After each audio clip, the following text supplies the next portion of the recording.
Eh, Les vuelvo a compartir pantalla. Voy a intentar de vuelta, no siempre me sale, pocas veces me sale, que sea lo más rápido posible. Eh, Así nos quedan tiempo de consultas. Eh, Como les decía antes, es medio algunas nociones sobre mediciones en general. Lo que me interesa sobre todo es darles los títulos, eh, que tengan alguna idea de estas nociones que nosotros solemos dar en la materia, y que en todo caso, siendo conscientes de eso, cuando se les presenta el problema en el TP final, a los que se les presente el problema, lo charlamos un poquito más en detalle. Eh, no son cosas que vayamos a evaluar en general para todos, porque no las dimos apropiadamente, pero sí, obviamente, si las quieren incorporar, mejor. Entonces,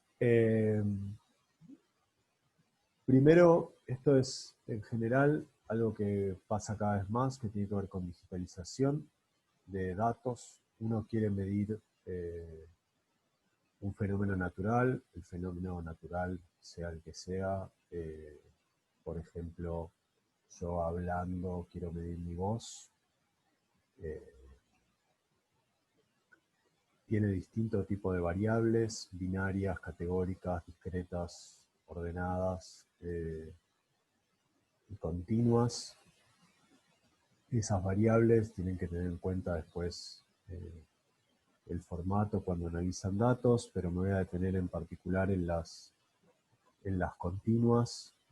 Por ejemplo, si mi fenómeno natural es este señor bala humana eh, haciendo un tiro oblicuo, eh, una variable binaria puede ser si sobrevive o no, una categórica puede ser material del casco, eh, una discreta puede ser, por ejemplo, la cantidad de vuelos que hizo previamente, eh, y las continuas, que son a las que más bola le vamos a dar ahora para los temas de digitalización, eh, es el tiempo, la posición, la velocidad, etc.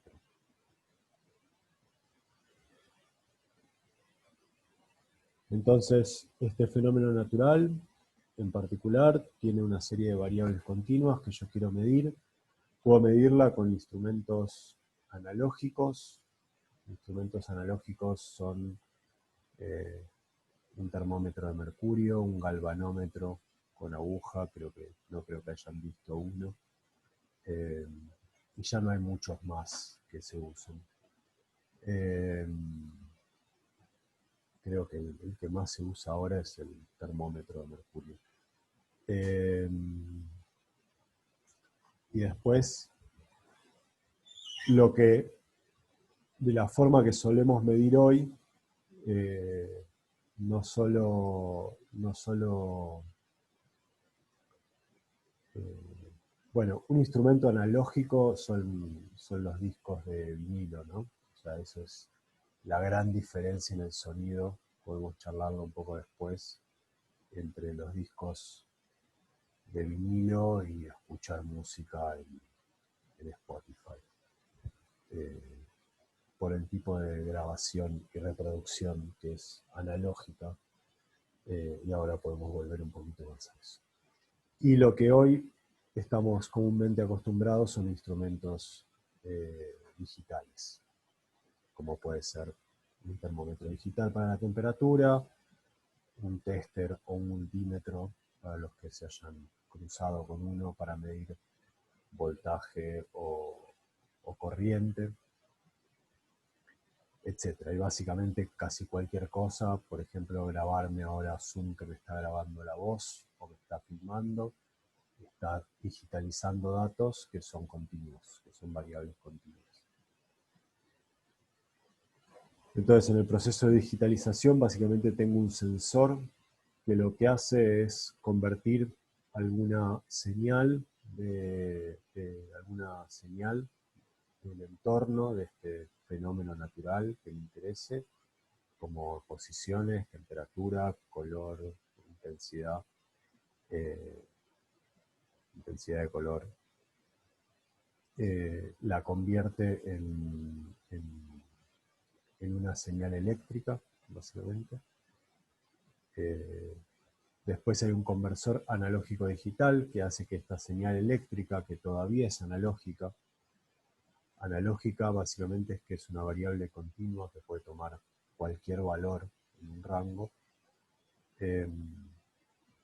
Este conversor analógico digital convierte esta señal continua en una señal discreta. Es decir, que la codifica en una serie de bits. Y ahora vamos a ver un poquito más qué es eso. Y eso va a algún procesador, que históricamente ahí en esa diapo uno tenía una computadora, hoy en día uno tiene una computadora, un celular. El celular le está ganando bastante a la computadora para muchas cosas. Entonces, cuando yo digitalizo una señal, la estoy convirtiendo en una serie de variables discretas. Y al convertir algo que es continuo en algo discreto, estoy inevitablemente perdiendo información. Entonces, lo que me interesa ahora es contarles un poquito qué es esa información que se pierde y cómo cuantificar la información que se pierde. Y después uno puede tomar decisiones de cuál es el equipo más adecuado para, para hacer. Perdón. Sí. Ah, Eh, ven el porque chat. se ve, exacto, y tapa las diapositivas. Eso. Mirá, Gracias. ok. Aprendimos algo nuevo de Zoom. Ok. Bueno, entonces en esta creo que no se perdieron mucho. Acá en esta última parte estaba, como les decía, el procesador, históricamente la computadora, pero hoy en día el celular tiene ya un montón de sensores, o uno puede conectarle un montón de sensores al celular. eh, Así que agregamos el celular a esta diapositiva. Eh, entonces, en esta conversión, uno está eh, muestreando información de esta variable continua, y en ese muestreo uno pierde información. Entonces me interesa saber cuáles son los parámetros que me dicen cuánta información pierdo o cuánta información me queda. Los vamos a separar en dos grandes tipos de datos. Obviamente hay datos que son mucho más complejos y además hay combinaciones de estos datos. Pero sobre todo vamos a separar en lo que son series temporales e imágenes. Por ejemplo, un video es una combinación entre eh, imágenes tomadas en el tiempo. Eh, entonces, un ejemplo de serie temporal es el salto de esta bala humana, en donde arranca parado sobre una plataforma y salta y hace una especie de tiro oblicuo. Entonces, si yo quiero medir esto, por ejemplo, la posición en el tiempo es continua, pero cuando yo lo digitalizo, voy a estar usando algún muestreo. Es decir, que voy a estar midiendo cada cierto tiempo. Y esto va a convertir a mi variable en una variable que va a ser discreta. ¿Sí? Estos son los puntitos, estos son mis mediciones. Entonces esta variable que tiene un poquito de ruido, lo primero que me va a interesar es que tiene alguna frecuencia de muestreo o frecuencia de adquisición. Y esta frecuencia de adquisición es 1 sobre el tiempo que pasa entre estas dos muestras. Esto, por ejemplo, si ustedes van a trabajar con audio, es del orden de, eran 44 kilohertz, del orden de kilohertz. Si ustedes van a, por ejemplo, filmar algo, es del orden de 30 Hz, es decir, 30 muestras por segundo es más o menos lo que hace una cámara normal de una computadora. Y una cámara rápida de una computadora serán 100 Hz. Entonces, por ejemplo, si uno quiere grabar audio a la velocidad que graba video, probablemente no se entienda nada y no sea suficiente, porque para grabar audio necesito una frecuencia mucho mayor. Entonces, dependiendo del fenómeno, uno va a elegir la frecuencia de muestreo y por ende el equipo. En este caso, como les decía, a menos que elijan medir algo, no es algo que vaya a ser muy relevante. En general, toda la información que vayan a bajar de internet va a tener la frecuencia correcta, porque básicamente son datos limpios.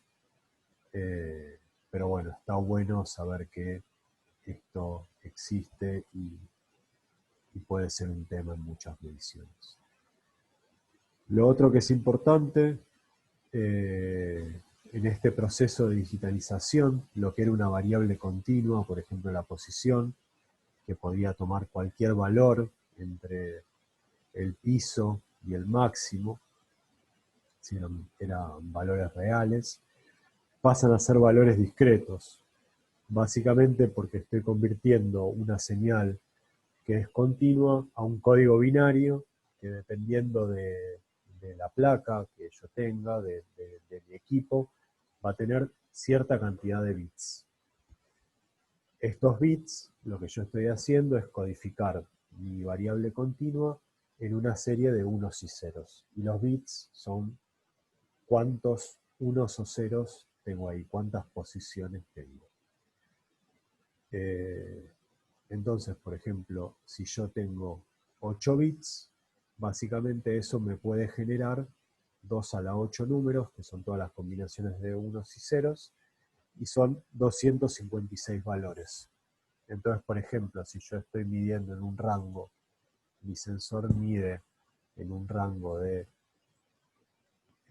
0 a 6 metros, que sería este de acá, mi resolución, o la mínima diferencia que yo voy a poder medir, es 6 metros dividido 256. Básicamente voy a partir todo mi rango en una serie de valores. Y si yo miro la serie de tiempo, básicamente lo que voy a ver, si hago mucho zoom sobre alguna parte, voy a ver que mi serie de tiempo hace escaloncitos. Y eso vale para cualquier serie de tiempo que ustedes digitalicen.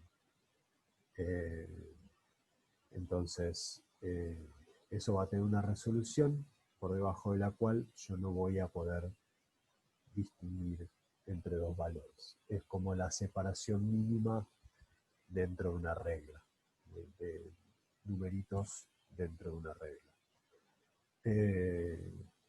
Entonces, por estos dos motivos, por ejemplo, al digitalizar audio, uno está perdiendo información y, por ejemplo, algo que se hace bastante es jugar con este rango, porque cuanto más chico es el rango, más alta es la resolución. Es decir, más chiquita cuanto más chico es el rango, más chiquita puede ser esta mínima división, entonces a veces se recorta el audio.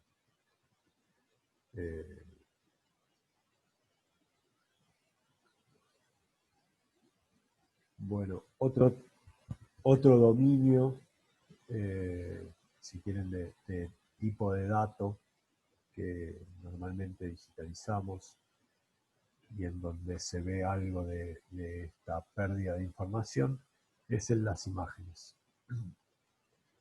Si yo filmo o saco una foto, esta imagen pasa a estar codificada. Ahora ya no hay un muestreo temporal, sino que hay un muestreo espacial.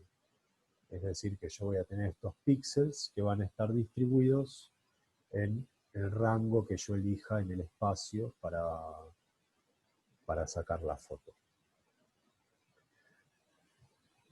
Cuanto más grande es el rango, si mi cámara tiene una resolución espacial determinada, más grande van a ser estos cuadraditos, estos píxeles.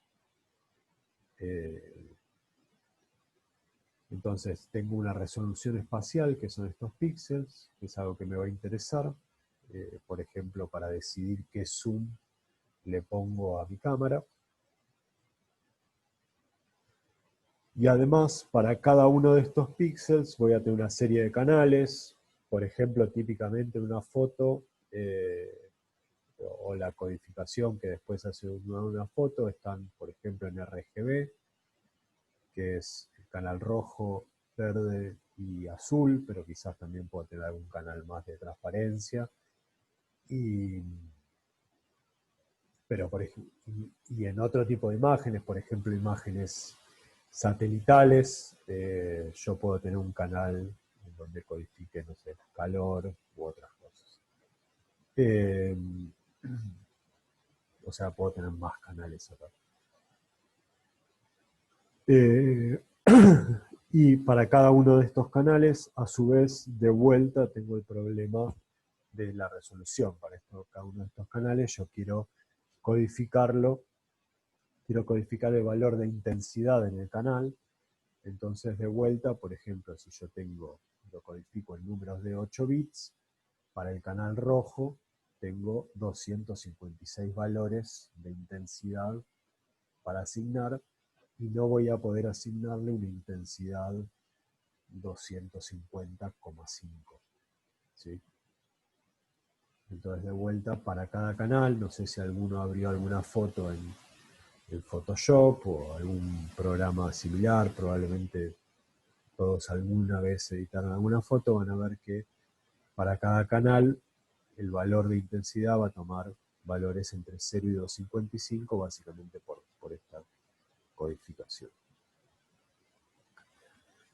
Entonces, como práctica final, acá les dejo dos links de si ustedes quisiesen hacer experimentos en su casa, cosas que pueden usar. El primero es un programita que lo que les permite es traquear, por ejemplo, objetos en un video. Entonces, si ustedes filman una pelotita cayendo, tienen que preocuparse de que el fondo sea blanco, la filman con el celular, después abren ese video con este programa y este programa va a reconocer la pelotita y les va a dar la posición en función del tiempo de la pelotita. Entonces se pueden hacer problemas de caída libre o de movimiento, por ejemplo, si lo filman desde arriba de una mesa, o bueno, distintos experimentos de movimiento de cosas filmando con el celular. Y el de abajo es un entorno, es una app un poquito más general que les permite acceder a distintos sensores del celular. Por ejemplo, el acelerómetro, creo que también les permite grabar sonido, etc. Entonces, qué sé yo. En la página hay distintos experimentos, pueden poner el celular en un plato y hacerlo girar y peguen el celular para que no salga volando, y hacerlo girar y medir, no sé, aceleración. No sé si vieron algo de movimiento circular, pero pueden medir movimiento circular. Bueno. Después, otro tema que suele entrar en la materia tiene que ver con incertezas. Nosotros comentamos un poquito de esto en la clase que dio Ale sobre histogramas. lo primero, si se van a meter a medir cosas, o tanto se van a meter como si van a discutir sobre cosas que están medidas por otros, es importante marcar esta diferencia. En general se toma, casi todos los apuntes hablan de errores, y nosotros seguro hablamos de errores varias veces. Errores es una traducción del inglés. La palabra correcta sería incertezas. O sea, estos errores son incertezas de la medición y no son ni pifies ni metidas de patas. Si uno hace mal una medición, entonces o la tira o la hace de vuelta, pero no es algo que uno pueda cuantificar de cuán mal midió. Eso en inglés sería errors y lo otro sería mistakes o alguna otra cosa, alguna otra palabra. Es como una traducción eh, quizás no muy acertada en castellano. Entonces eso es lo primero para tener en cuenta cuando discutan de dónde vienen o posibles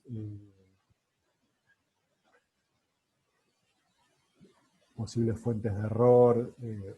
Intenten usar incertezas para las incertezas y eh, alguna otra palabra que no sea errores para lo que son mediciones mal hechas. Dentro de las incertezas hay un montón de clasificaciones. Seguramente cada docente clasifica o elige alguna serie de clasificación o de definición de las mismas clases distintas. A mí me gusta esta,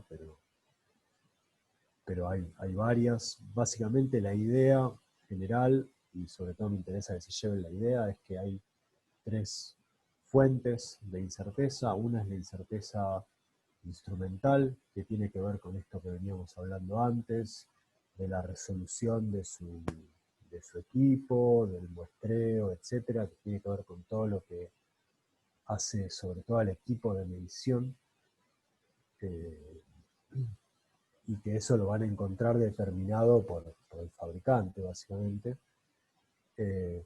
Y otra es la incerteza estadística, que viene asociada a que ya sea el proceso de medición o el fenómeno en sí, eh, uno quiere medir alguna variable que es aleatoria.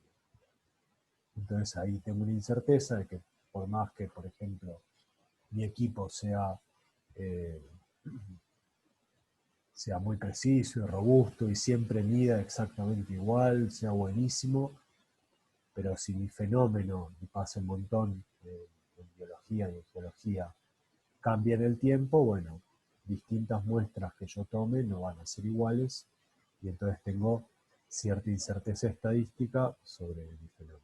Y eso es sobre todo lo que habló Ale. Y después lo último son sesgos, y ahora les voy a contar un poquito. Entonces, pasando a incerteza instrumental, como les decía, viene asociada sobre todo al instrumento de medición. Lo más típico es pensarlo con una regla. En general, todos los instrumentos que tienen que ver con el ojo de uno decidiendo entre dos barritas, típicamente el criterio es usar la mínima división dividido 2. Eso viene básicamente, la lógica de ese criterio es que si mi valor está por acá, eh, yo lo puedo asociar a la barrita de abajo y no a la barrita de arriba. Entonces, mi ojo me permite decidir si es la barrita de arriba o la barrita de abajo. Entonces, no es que tengo un error de la mínima división entera, sino que de la mitad de la mínima división.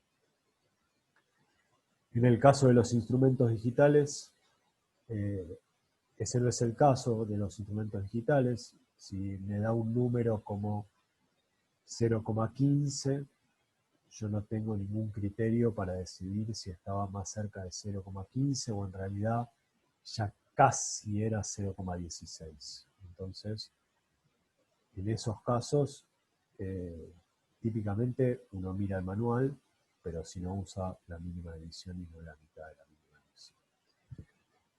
En general, igual, uno va y mira el manual, y en el manual, excepto en general en el manual está definido cuál es la resolución del equipo. Y es importante mirar el manual porque además muchas veces esta resolución puede cambiar con el rango de medición. Por ejemplo, puede tener una resolución si yo estoy midiendo valores chiquitos y el mismo equipo puede acomodar su resolución si yo paso a medir valores muy grandes. Eso, cualquier balanza de laboratorio estándar, de hecho hace eso. Tiene una resolución si yo mido cosas chiquitas y tiene otra resolución si yo mido cosas grandes. Así que eso, si van a medir con instrumentos digitales, tengan cuidado. Y por último, están lo que el error, la incerteza instrumental, que muchas veces es más difícil de encontrar si uno toma valores de tablas o de bases de datos.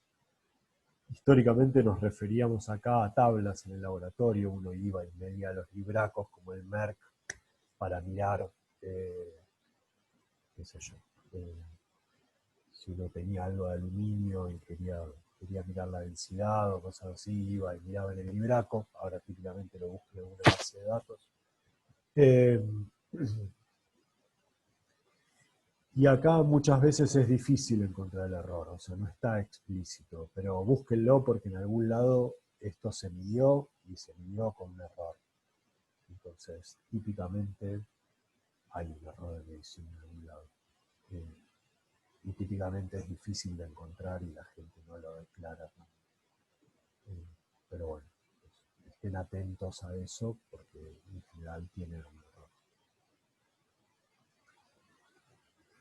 Después, como les decía, está lo que es la incerteza estadística, que ahí sobre todo revisen la clase que dio Ale. Está asociada a la dispersión de los datos y de alguna variable aleatoria, tanto en los datos como en el equipo de medición. Existen muchas maneras de estimarla. Nosotros en esa clase comentamos el error estándar de la media, es decir, uno hace un montón de mediciones, calcula el promedio y después calcula el error estándar. Si uno, por ejemplo, decide usar la mediana en vez del error estándar de la media, hay un montón de otras medidas como el rango intercuartil o, por ejemplo, esto que se llama MAD o desviación absoluta de la mediana, que vendría a ser algo más o menos equivalente al error estándar de la media. Pero hay toda una variedad. Y el tercer tipo de error que les comentaba son los sesgos. Los sesgos en general son errores sistemáticos que uno introduce al medir. Y que en general, con algún tipo de calibración, uno los corrige en el momento de la medición. Pero en todo caso, siempre está bueno ser consciente de estos posibles sesgos en la medición que pueden generar que uno sobreestime o subestime los datos. En el caso, por ejemplo, de las balanzas, o si uno quiere medir alturas o volúmenes, las balanzas en general uno lo que hace es tarar la balanza para evitar cualquier error sistemático que tenga que ver con, no sé, con el platito que estoy usando para medir o con alguna otra cosa. Si uno quiere medir volúmenes o alturas, lo que hace es enrasar, que es básicamente decidir cómo uno va a mirar y ajustar bien la altura.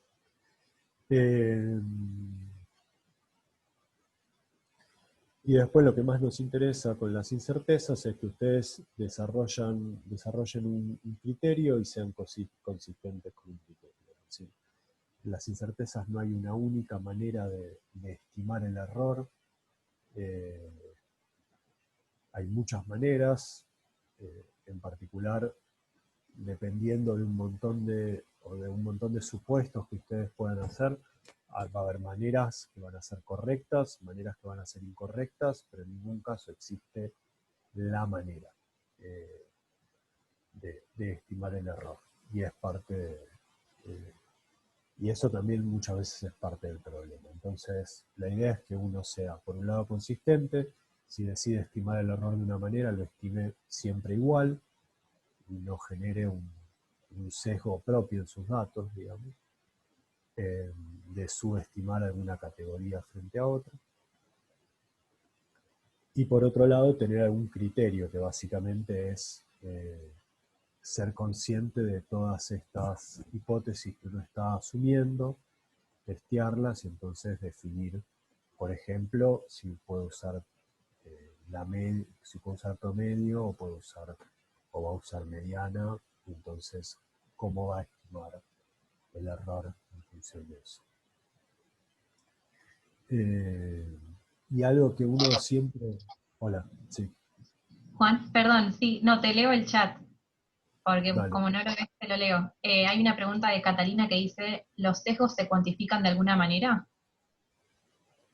Los sesgos son difíciles de cuantificar en general. Eh, Uno lo que puede hacer es esta cosa de, por ejemplo, de tarar la balanza o enrasar es una forma de cuantificar ese sesgo, pero uno típicamente lo compensa. Eso, o por ejemplo, calibrando.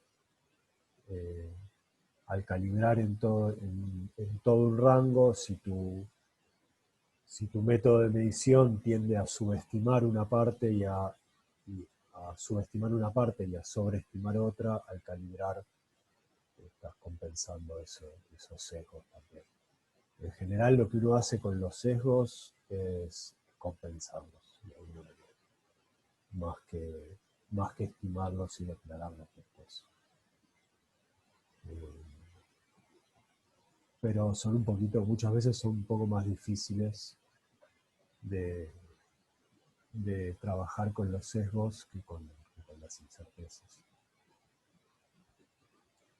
No sé si eso responde. Sí, se entendió. Es como más subjetivo además, porque no podés saberlo en realidad, porque si no no lo hubieses hecho. Claro, sí, en general, si no lo hubieses compensado a priori, compensado antes de empezar a medir. Sí, porque no sé, pienso en errores de, qué sé yo, que se te cayó una gotita justo, o que también errores de la vista, del ojo humano, son cosas que no puedes evitarlo. Sí, en general eso termina siendo algo más parecido a la incerteza instrumental que al sesgo, a menos que típicamente se te caigan gotas de más. El sesgo en general es algo que estás haciendo más sistemáticamente.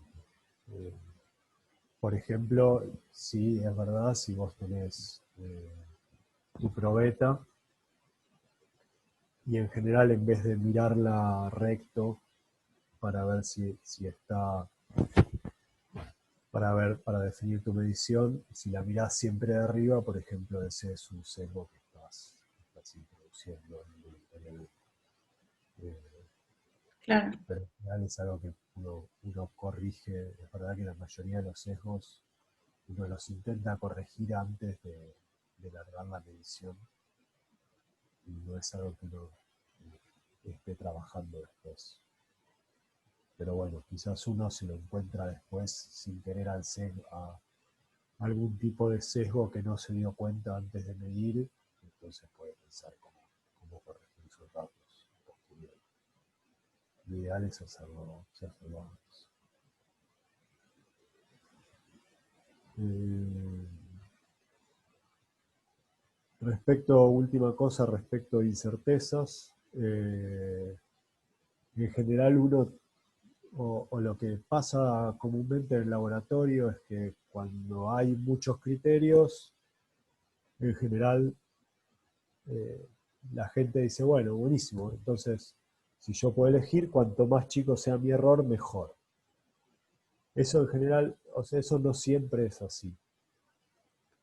Muchas veces si yo eh, estoy estimando incertezas que son demasiado chicas, estoy siendo, por ejemplo, demasiado generoso con lo que yo estoy asumiendo y entonces estoy estimando incertezas que son muy chiquitas. Por ejemplo, en el caso de asumir que algo es gaussiano y asignarle eh, el, el error estadístico, el error estándar de la media típicamente es más chico que si yo asumo algo que no tiene una distribución normal, y entonces calculo el error con el MAD o con el punto Martini. Si yo le asigno algo que es demasiado chico, entonces voy a terminar viendo diferencias donde no las hay. Básicamente porque mis errores van a ser muy chiquitos y de repente voy a decir que dos cosas son diferentes cuando no son. Entonces no es que uno está en una carrera por conseguir el error más chico, sino por conseguir el error que se ajuste, o la incerteza que se ajuste más a los datos. Si yo hago al revés y tomo una decisión que es muy conservadora, es decir, digo, bueno, por las dudas, mi error es gigante. La verdad que no sé, y por las dudas es gigante, en general puede pasar que tampoco sea óptimo, que sea bastante obsoleto el método para medir, y entonces hay que hacer un poquito más de esfuerzo en tener una buena estimación de la incerteza, que muchas veces no es algo trivial.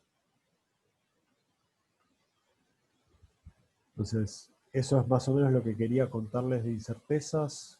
La idea es que se lleven como una idea general y después, llegado el caso, cuando se topen con un problema, nos preguntan o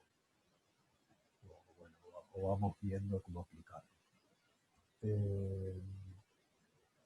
Después, lo siguiente es cómo expresar los datos. Y acá hacemos hincapié en cifras significativas, aunque no es lo único de cómo expresar los datos, pero suele ser un problema. Entonces, hacemos hincapié ahí. La idea es que uno, siempre que va a expresar un valor, y esto lo van a ver en cualquier trabajo científico, uno no expresa un valor único, como puede ser el promedio, sino que expresa un intervalo, que muchas veces, o en general, tiene esta pinta de decir, bueno, yo tengo el error más mi valor, más menos algún error, y eso es una unidad de intervalo. En general, uno lo expresa en este tipo de intervalos que son simétricos, que no necesariamente es el caso, y entonces uno puede usar otro tipo de intervalos. Pero vamos a quedarnos por ahora con estos intervalos. Y otra cosa que es muy importante es que uno siempre tiene que poner las unidades, siempre. No es lo mismo si uno mide 1 milímetro, 1 metro, 1 kilómetro, básicamente es completamente distinto. Entonces esto es lo primero a tener en cuenta, y como les decía antes, siempre uno usa un intervalo y no una medida única. Yo en los ejemplos que les pasé de código, por ejemplo para los ajustes, si se fijan, les da el intervalo en los parámetros. Les dice el valor de la pendiente es 10 más menos algo. Entonces, siempre es un intervalo, y básicamente esto es porque no es lo mismo 1, creo que son 6 ceros y un 1, que 1,01, que 1,1, y este de acá, que en realidad está mal. Si mi incerteza es 10, entonces la forma correcta de expresarlo no es 1 más menos 10, sino 0 más menos 10. Y esto ahora vamos a las cifras significativas.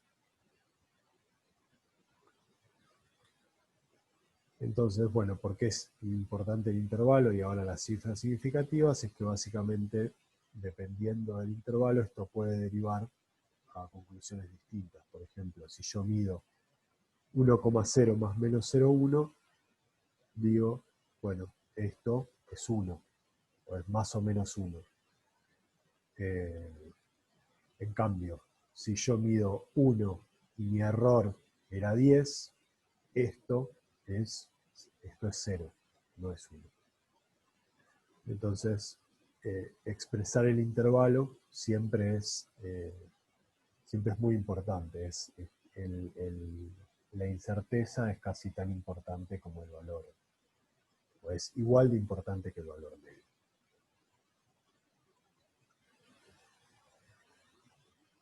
Entonces, acá me faltó una diapo, después se las agrego, pero básicamente lo que uno hace para definir las cifras significativas es, por ejemplo, quedarse con el primer valor en el error, la primera cifra no nula del error, que en este caso sería un 1, imagínense que acá sigue, después del 1 viene 2, 3, 5, 25, 2, 7, 0, etc. Uno se queda con la primera cifra del error y después recorta el valor medido al mismo número de cifras significativas. Lo que uno está queriendo decir es que sobre este primer número uno ya tiene cierta incerteza y entonces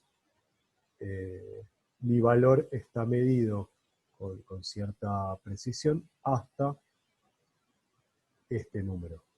Y más allá de este número, ya tengo mucha incerteza y decido no reportarlo.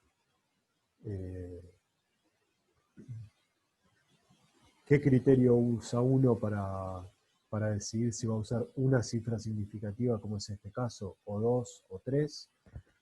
Eso depende mayormente de la disciplina en la que uno esté y de usos y costumbres. No es que hay un criterio para decir es mejor usar una cifra que 2 cifras o 3 cifras. Es más que nada una cuestión de usos y costumbres y en ese sentido lo más importante es ser consistente. Es decir, que si yo voy a usar una, entonces uso siempre una. Y comparo todos mis datos en igualdad de condiciones.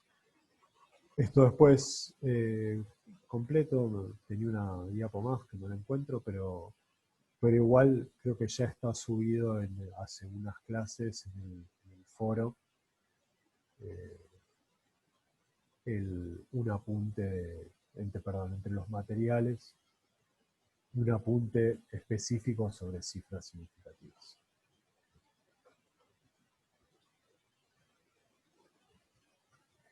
Y lo último casi lo último que quería contarles hoy es que lo que les conté hasta ahora es cómo expresar valores en un informe o en un paper o en un reporte o lo que sea, cómo expresar valores, resultados de una medición. Y es importante que esos criterios que uno usa para expresar esos valores se ven reflejados igual en gráficos. O sea, por más que uno haga un gráfico, no es que hacer un gráfico a uno lo exceptúa de presentar errores o unidades. Si uno usa un gráfico, igual tiene que agregar las unidades en los ejes y agregar los errores. En este caso creo que los errores en X eran muy chiquitos, pero están. Ahora les voy a pasar el código. Entonces, si uno tiene los errores definidos en el gráfico, uno puede ver que, por ejemplo, a veces se da que hay puntos que tienen mayor error y menor error, y eso lo que me va a decir es que hay regiones de mis datos que están mejor medidos o peor medidos. Esto, por ejemplo, son datos medidos por un grupo de estudiantes en el laboratorio, que lo que hacían era medir el área y la masa de una serie de hojas, que es donde se intentaba encontrar una ley de potencias entre el área y la masa de hojas. No vamos a entrar mucho en detalle en la medición. Si a alguno le interesa, después podemos charlar. Entonces, yo tengo esto y entonces, por ejemplo, lo podemos usar para hacer un ajuste. La forma, que les voy a contar muy por encima, igual les dejo el código para el que le interesa, en la que uno lo usa para el ajuste, es decir, bueno, si yo quiero, así con los dedos, si yo uso solo los puntos y no los errores, por ejemplo, me da la recta verde. Lo que hace la recta verde es intentar acercarse lo más posible a todos los puntos, sin considerar los errores. En cambio, si yo quiero considerar los errores y le digo, mirá que estos últimos que están acá están peor medidos, lo que yo le estoy permitiendo de alguna manera a la recta es alejarse más en estos puntos, sin modificar mucho estos puntos de acá.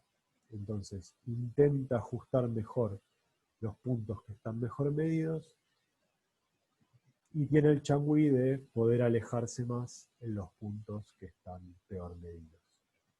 Si se fijan, acá la recta roja se alejó de los puntos, pero no se fue del intervalo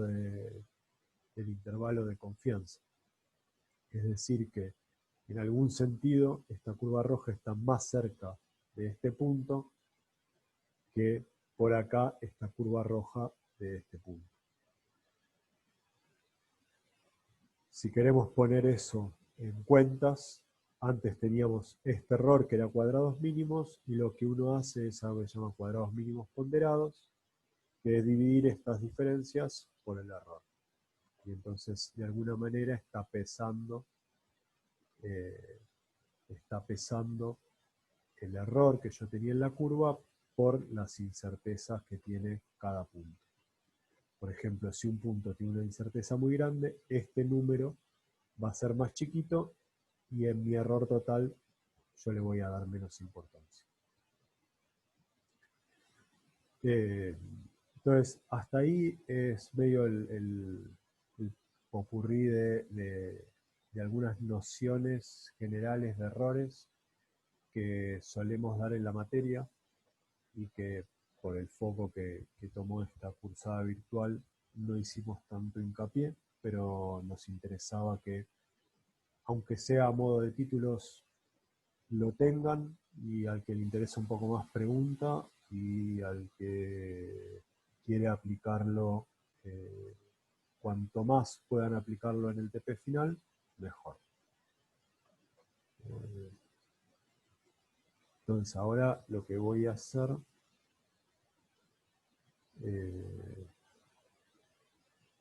es compartirles código para contarles un poquito del código que estoy subiendo, y no hacemos el recreo ahora, les cuento primero el código, así después queda tiempo para consultas para los que quieran, y bueno, el que se quiera tomar un recreo más largo.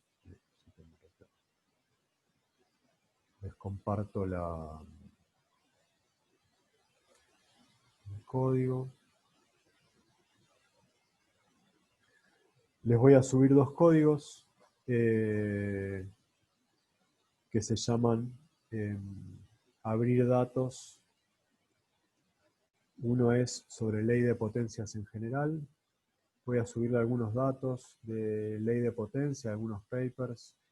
En general usamos las leyes de potencias o leyes de escala. Son básicamente leyes muy generales que van desde dominios de la física a la biología, a la geología, a la lingüística, como va a ser el caso que les voy a contar ahora, que tienen que ver con leyes de cómo se relacionan dos variables a medida que cambia la escala.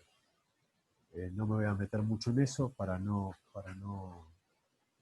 diverger, pero es algo súper interesante. Les subo los papers y usamos los datos como excusa.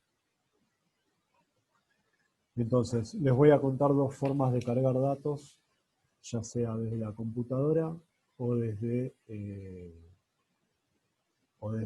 Drive.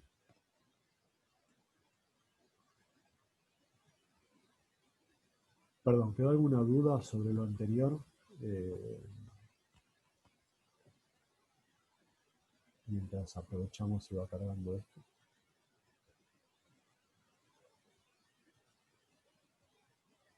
Bueno, seguimos. Entonces, este es un ejemplito para cargar datos desde la computadora. Usa varias cosas que pueden sonar un poquito crípticas. La idea es que no es que se metan a fondo con esto ni que lo terminen de entender, sino que puedan usarlo. Y para usarlo es relativamente fácil. Acá les puse dos links donde están un poquito explicadas estas cosas y son los links de donde yo hice copy-paste y lo modifiqué un poquito para que sea un poco más amable para ustedes, pero es básicamente código que viene de estos dos links. Entonces, en el primero, cargando datos de la computadora, si yo corro esto, probablemente la primera vez que lo corran, bueno, esto va a correr bien, corrió, lo que dice acá me permite abrir una ventana, si yo cliqueo ahí, en el que eh, puedo buscar archivos en mi computadora, puedo elegir uno solo o por ejemplo puedo elegir todos estos archivos que son archivos de frecuencia de palabras en un texto. Entonces carga todos los archivos. En la página hace hincapié en que uno no tiene que ser impaciente y tiene que esperar a que carguen todos, así que vamos a dejar cargar todos. Perdón, Sí. ¿carga todos los archivos de tu computadora o del Google Drive? En este caso va a ser de mi computadora y carga los archivos que seleccioné, nada más. Para que lo corro de vuelta. Pero ahí a dónde seleccionaste archivos, ¿le dijiste todo o no? Ah, perdón, voy a compartir distinto, porque me abrió una pantalla, me abrió una ventana para seleccionar archivos, pero quizás ustedes no la vieron. No se vio eso. Ok, entonces para que voy a ver si puedo compartir distinto mi pantalla.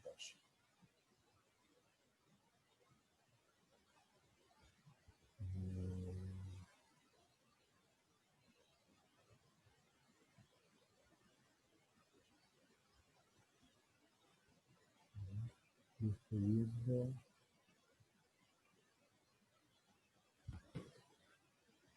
Si en Zoom puedo compartir toda la pantalla. ¿Me permite compartir ventanas? Sí, se puede. Se puede, ¿no?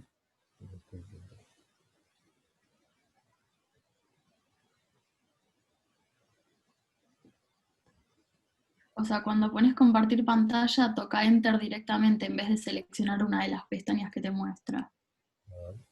Creo que así.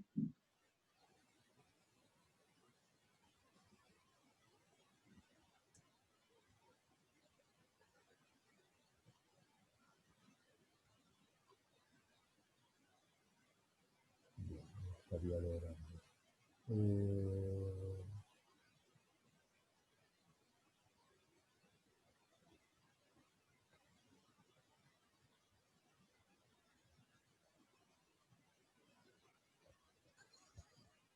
No, por lo menos en esta versión me obliga a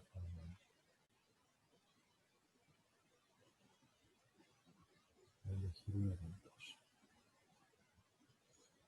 Bueno.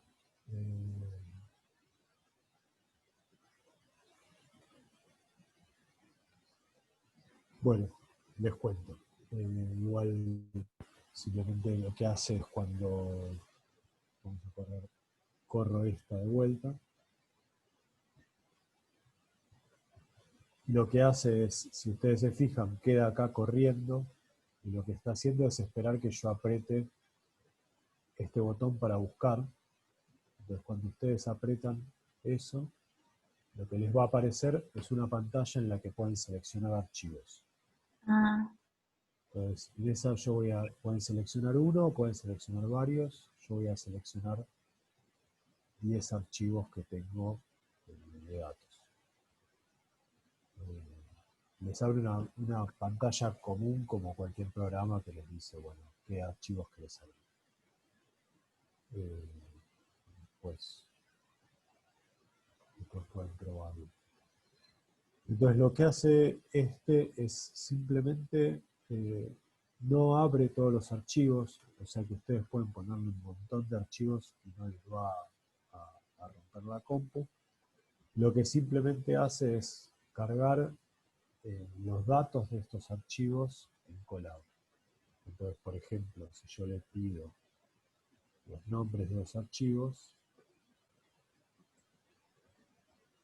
están ahí cargados, pero todavía no está el archivo. Si yo miro este uploaded, en realidad es una estructura que tiene un montón de información del archivo, pero no tiene el archivo en sí. Esto simplemente para ver. Si ustedes se bajan algo de internet, a veces suele ser medio grande, pueden hacer esto sin miedo a que les rompa la computadora. O que les cuelgue el video. Entonces, yo acá sí lo que voy a hacer es ahora cargar el primer archivo. Si yo quiero cargar el primer archivo, la forma de llamar ese archivo es con este nombrecito medio raro. Pero si yo le saco este nombre, esta es la función que usamos antes en los ejemplos que yo le di del COVID. Solo que acá le poníamos la dirección de internet, de dónde bajar los datos de COVID. Ahora en vez de la dirección de internet, le tengo que poner esto que está acá, que es básicamente información que saca de estos datos. Pero es lo mismo.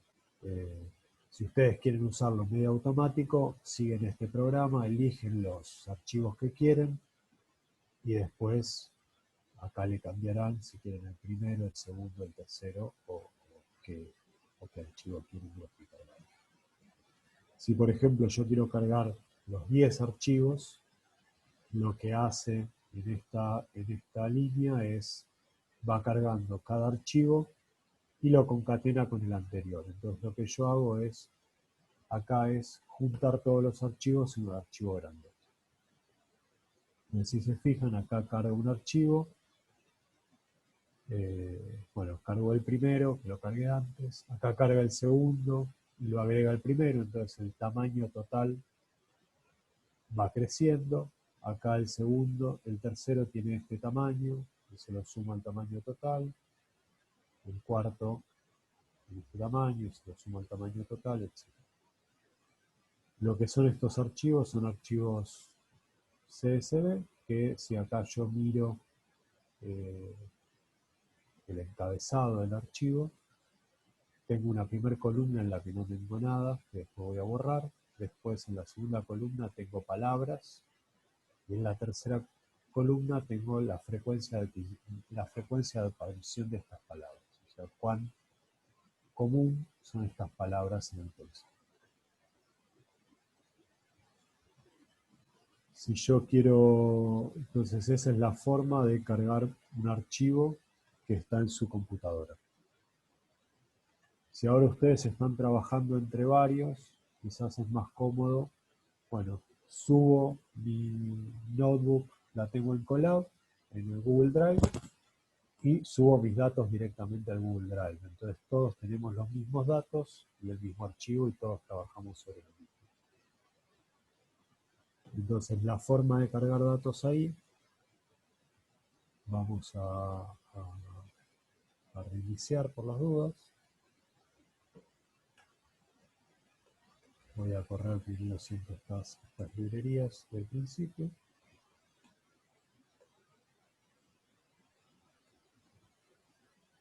Entonces la forma de cargar datos de Google Drive es un poquito más complicada, básicamente porque lo que yo necesito es pedirle a Google que me autorice, que le autorice al Colab a mirar cosas en mi Drive.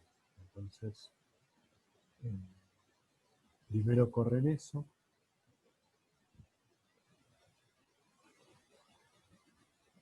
Les van a pedir que vayan a este link, en donde le van a dar acceso a Google Colab, básicamente, a acceder a su Google Drive. Esto les va a dar un código medio extraño. Ustedes pegan ahí.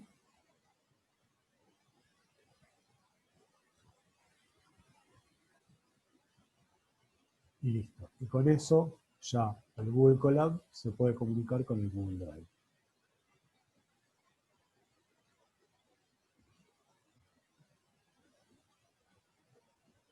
Entonces, después lo siguiente que tienen que hacer, que todo esto si quieren cargarlo de su compu no es necesario, es ir a la carpeta que a ustedes les interesa, y esa a su vez también va a tener un pequeño código que identifica a esa carpeta y que sobre todo lo que hace es de vuelta darle acceso a Colab a esa carpeta. Entonces, acá arriba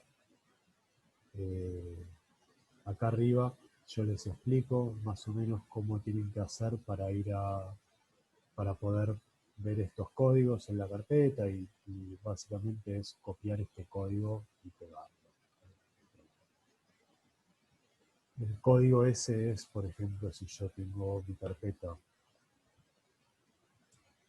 en Drive.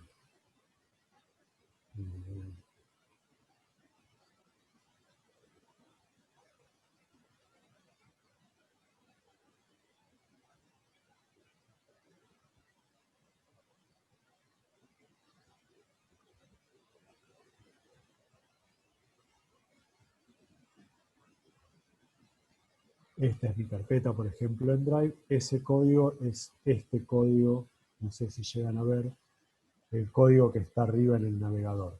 Dice drive.google.com/drive/folders y hay un código extraño, ese es el código que ustedes necesitan.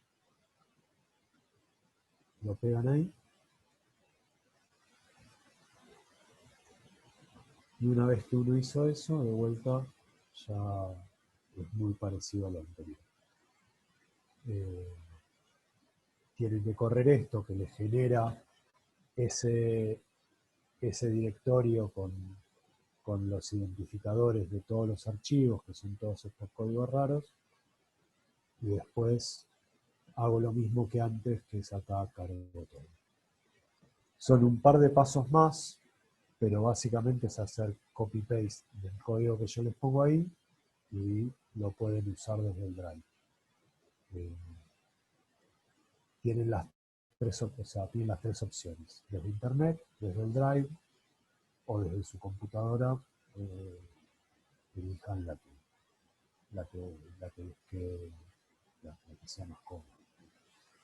Quizás también el archivo es súper pesado y no quieren subirlo al Google Drive, quieren que cada uno lo tenga en su computadora, o eso lo ven después. Entonces,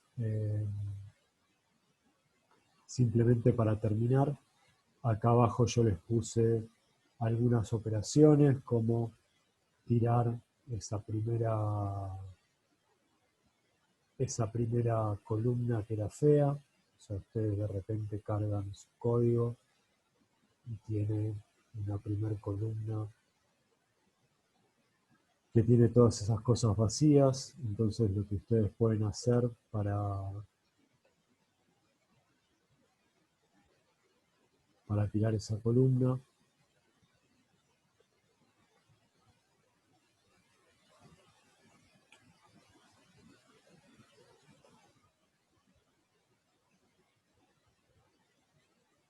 es usar este drop, que lo que hace es tirar columnas. Si yo pongo eje 1 y si pongo eje 2, tira filas.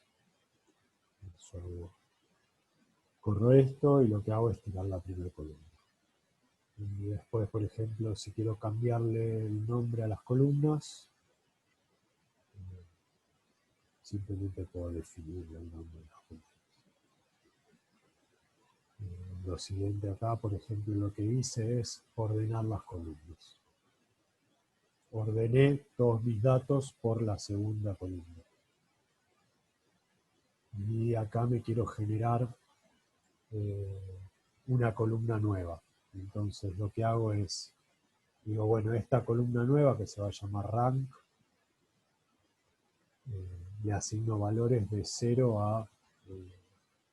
al número al largo de la columna. Yo les puse algunas funcioncitas básicas y bueno, al final lo que hago es graficarlo y les va a dar algo que debería ser en escala logarítmica lineal. Esto de acá se llama ley de Sif. Yo les voy a subir el paper del cual saqué estos datos.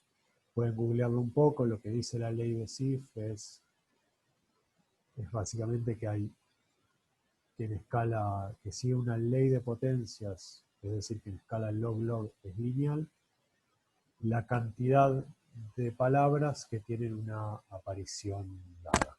Entonces, por ejemplo, palabras que son muy frecuentes son muy poquitas.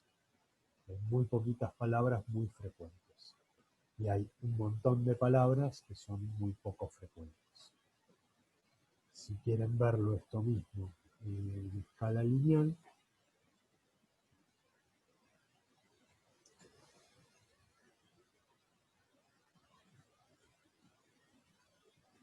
lo que van a ver es algo que tiene una pinta bastante fea. Es así que básicamente hay muy poquitas palabras que son muy frecuentes y un montón de palabras que son muy poco frecuentes. Esto se describió por primera vez lo describió Sif para el lenguaje, pero después se ve que es algo que se repite no solo el lenguaje, un montonazo, sino en un montón de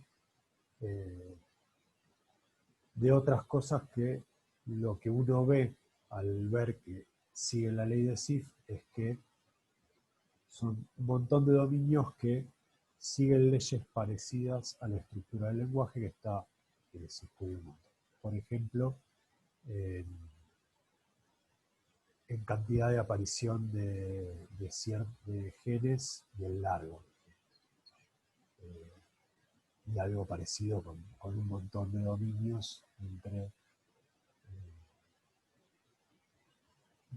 la frecuencia de aparición y alguna propiedad del rango. Entonces les subo esto les subo este ejemplo que tienen para trabajar con eso. Sí. Tengo una pregunta sobre Claro. la escala log-log. ¿Por qué usas log en base 10 en vez de ln? Es Es lo mismo. cuestión en general, si uno supone que va a ser algo exponencial, es decir, algo que es e a la algo, entonces te conviene usar la escala del logaritmo natural, básicamente porque ese e a la algo directamente se convierte en lineal. A veces es cómodo usar este logaritmo base 10 porque, bueno, acá no cambié la escala, o sea, sigue 1000, 2000.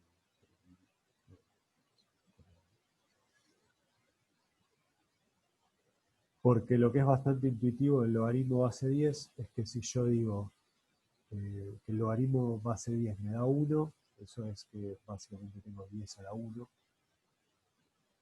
Acá tengo 10 a la 2. Entonces tengo 10, 100, 1000, etc. Entonces es un poquito más intuitivo que tener el logaritmo natural. Es más fácil de ver los números. Ah, ok, solo por eso. No, ok.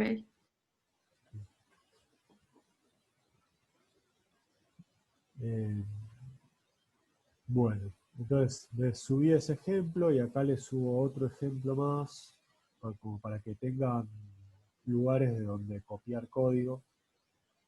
Eh, en este ejemplo lo que estoy haciendo es cargar estos datos de hojas, que es también de un cuatrimestre. Este es el cuatrimestre de laboratorio en el que hicimos esta experiencia de hojas en 2015. Básicamente lo que tenían que hacer era buscar un montón de hojas de distintos tamaños y formas, medirlas y pesarlas. Ahí había toda una discusión sobre los errores. Eh, y después lo que hacíamos era, hay una propuesta muy fuerte de que, bueno, en realidad está bastante demostrado que estas propiedades de hojas siguen también leyes de escala, es decir, siguen leyes de potencias. Eso significa que cuando cierta propiedad se va al doble, hay otra propiedad que también escala al doble. Entonces, dicho así con rápido con los dedos. Entonces, vamos a cargar estos datos. Entonces vos haciendo eso, cuando me mandes ese archivo, yo en mi computadora lo puedo abrir, el archivo, aunque esté en tu computadora, porque está cargado en el Eh, Google Colab. no vas a poder porque vas a necesitar mi autorización para, o sea, que yo le dé clic ahí en Google para autorizarte para Ah, pero eso verlo. está en tu No voy Google a Drive aparecer. o en tu computadora. Está en los dos lugares, o sea, mostré los dos ejemplos. Está en mi Google Drive y está en mi computadora. Ah, ok. Pero tanto para acceder a mi computadora seguro, pero también para acceder a mi Google Drive, te va a aparecer una ventanita de Google que te va a Claro que te pedir tengo algo. que pedir permiso. Sí. Pero bueno, yo igual voy a compartir esto con los datos. Ok. Entonces acá pueden hacen lo mismo, cargan este archivo, en este caso es un solo archivo, no varios. Cuando cargan el archivo, acá yo ya le definí, si se fijan, le definí el nombre de las columnas a mano. Cuando cargan el archivo, se tienen que fijar, que es algo que también hicimos para COVID, cómo está separado. A veces las columnas están separadas por comas, a veces están separadas por punto y coma, a veces están separadas por tabulaciones. Eso, o bien abren el archivo y se fijan, o bien prueban a abrirlo con Python y si no es el formato correcto, les va a dar error y les va a abrir otra cosa. Pero se van a dar cuenta. Y si no, abren el archivo y se fijan cómo está separado cómo están separadas las columnas. Entonces acá esto era un grupo que midió 42 hojas y midió la masa, el error en la masa, el área y el error en el área. Lo que hago es pasarlo en NumPy. Podría hacerlo todo en pandas, que es lo que les decía las veces anteriores, pero para ser consistentes con todo lo que venimos haciendo, usamos esta función para pasarlo a NumPy, es decir, que me lo convierte en un vector. Y bueno, el gráfico, en este caso, por ejemplo, el histograma para la masa y para el área. Estos histogramas se ven medio feos, pero la consigna era conseguir hojas lo más diversas posibles, así que es razonable que se vean feos. Yo lo puedo graficar, lo estoy graficando en escala lineal, y lo que les agrego acá abajo, si uno quiere, es graficarlo con errores. Entonces, en vez de graficar los puntitos solos, estoy graficando los puntitos con los errores. Entonces acá, si uno convierte a escala logarítmica las variables, también tiene que convertir los errores. Esto es algo que no discutimos, que se llama propagar error. Acá les pongo un par de advertencias de ojo, que no lo vimos. Si alguno lo va a hacer, nos pregunta, no es difícil, es una cuentita, pero bueno, merece una mínima explicación. Uno entonces puede graficar ahora en escala logarítmica con los errores. Y acá les pongo el código. Este es el mismo código de antes para hacer el ajuste lineal. Y acá les agregué el código para hacer el ajuste lineal teniendo en cuenta los errores. Que si se fijan, después si quieren compárenlo, van a ver que los numeritos cambian un poco. En este caso no cambian un montón, pero cambian un poquito. Y esto les da lineal en escala log-log, que es el experimentito de leyes de escala en hojas que habíamos hecho en el laboratorio. Entonces les voy a dejar todo este código que les va a servir para hacer copy-paste para el TP final. Seguro van a tener que modificar algo, pero en principio tienen una base para arrancar. No sé si hay alguna duda, entonces es todo.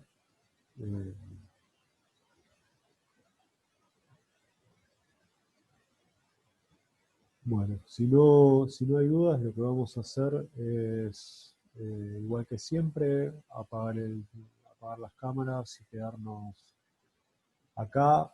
Por más que estén las cámaras apagadas, estamos atentos y cuando alguien empieza a hablar, aparecemos y contestamos.